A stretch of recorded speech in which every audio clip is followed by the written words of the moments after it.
Salut les gars, aujourd'hui on est au gymnase M-Fitness à Montréal pour parler d'amplitude du mouvement quand vous entraînez vos biceps. Ça, c'est une question qui revient souvent, puis c'est pas tous mes clients qui le font bien spontanément. Quand j'entraîne mes biceps, comment est-ce que je le fais? Si je le fais sans trop penser, ça va ressembler à ça. OK, mettons un gars qui regarde la télé en faisant ses biceps, là, ça va ressembler un peu à ça. Puis, ça pourrait être bon selon votre objectif. Si vous entraînez pour prendre la masse, ça va être important de jamais donner de repos à votre muscle pendant que vous exécutez votre série. Fait que comment vous pouvez ne pas donner de repos à votre muscle ou comment vous pourriez en donner un sans vraiment le savoir?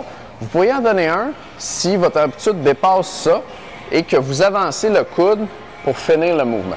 Ici, vous devinez, mon biceps ne travaille pas très fort. Même ça ne travaille pas fort encore. Là, il y a de la tension.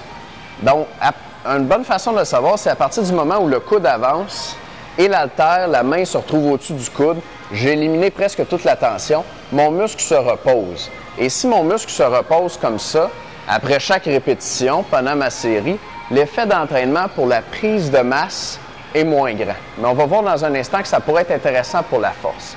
On revient à la prise de masse. Deuxième façon de prendre un break au biceps pendant sa série, quand on veut prendre la masse, c'est de laisser son bras déplié comme ça. Donc, d'aller jusqu'en haut, pas bon. D'aller jusqu'en bas, pas bon non plus. Surtout si je relâche comme ça.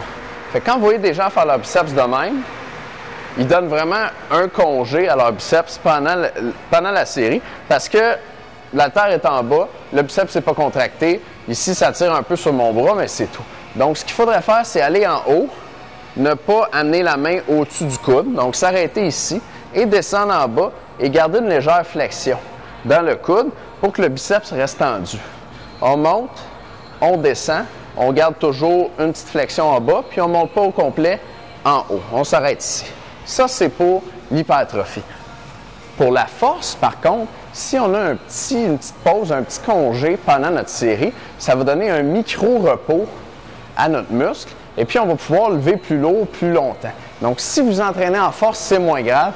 Ça pourrait même être intéressant d'utiliser ces façons-là de faire le mouvement pour pouvoir faire, par exemple, une répétition de plus avec un poids qui est très lourd.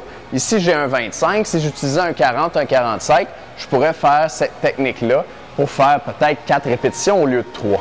Donc, c'était l'amplitude de mouvement à travailler pour vos biceps. Si vous entraînez en prise de masse, maintenez une flexion en bas et n'avancez pas le coude en haut.